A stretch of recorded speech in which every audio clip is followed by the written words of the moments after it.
I'm sure you've heard the news. Cyber threats are everywhere. But don't worry, let's break down the basics of staying safe online. First up, strong passwords. Think of your password like a toothbrush.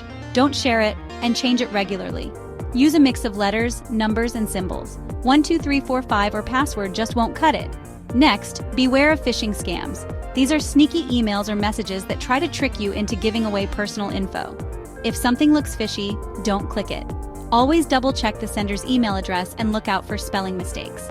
Now, let's talk about software updates. Keep your devices and apps updated. These updates often fix security holes that hackers could exploit. It's like locking the doors and windows of your digital house. And don't forget about antivirus software. It's like having a guard dog for your computer. Make sure it's always up to date and run regular scans to catch any nasty bugs.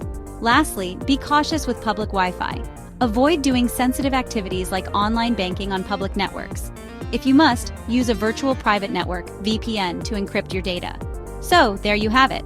Strong passwords, watch out for phishing, keep everything updated, use antivirus software, and be careful with public Wi-Fi. Follow these tips, and you'll be well on your way to staying safe online.